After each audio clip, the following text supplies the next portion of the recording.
Daniel, thank you so much for having a chat with us. It's a pleasure. And thanks for making the movie. I really enjoyed it. Good. Yeah, I saw it last night. It's an absolute roller coaster. Yeah. So for you going into it, how did you approach it? Well, we had massive success with the last movie, so you kind of got this double-edged sword. You've got to do better. But that's all we did. I mean, we just said, okay, right, that's the challenge. Let's make it better. Let's make it bigger. Let's make it sort of, a different feel, a different movie.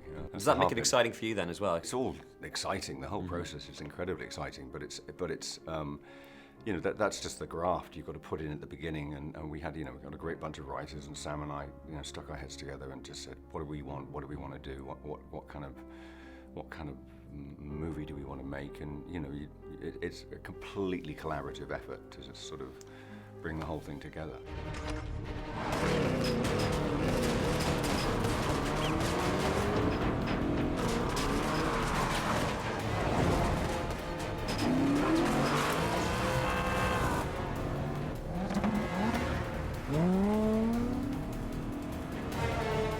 I was going to say that in terms of before the movie, Sam is consulting you and he is talking to you.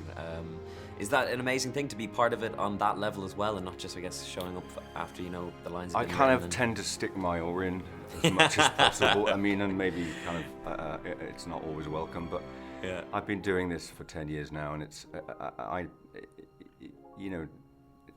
always had massive ambitions for these movies, and having someone like Sam Mendes is just, I've got someone to bounce off, and he bounces ideas off me, and it never stops. I mean, literally to the last day of shooting, you're still trying to go, is it good enough? Is it good enough? Is this right? Do we need to change this? And it's, I mean, he finished editing it last Saturday. So. That's crazy. So, but that's his process. He doesn't want to leave it. He doesn't want to leave it till it's perfect. Because you only finished filming it as well in the summer, am I right? That's right. Yeah. That's an amazing thing to kind of, I guess, have that sort of whirlwind of finishing it up then and letting the audience see it pretty much right away. Well, it's just a testament to the people who were involved with it, because the amount of work that went into this movie from the very beginning, but certainly in the past 3 or 4 months, is phenomenal.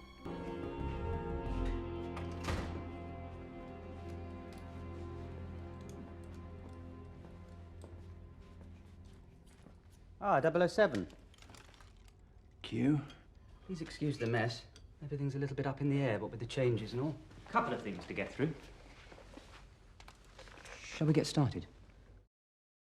And of course, you said 10 years, which is a marvellous feat and absolutely amazing. The films have been incredible. Everybody's asking the stupid questions about whether you're going to do more. I don't care. But what I want to know is, what are you most proud of? Like, out of all the films and everything that you've done over the last 10 years, what are you kind of most proud of? I got producing credit on this movie. Yeah. And I think that's kind of one of the high points of my career. There's huge excitement in Ireland at the moment as well, because The Lobster's out, which is amazing. Absolutely adored it. Oh, so good. what's it like when you guys are both releasing a movie at the exact same time in the household? It's very normal. yeah. We don't. It's not. It's quite stressful for us both, because we've got to rush around everywhere. But it's we keep it as normal as possible. And the best thing is both movies are absolutely amazing. That's great. That's nice. That's the rich thing that nails it. And whether you do more, whether you don't, congratulations on not only this film but the last 10 years. Thank you very much. Thank you. Absolutely.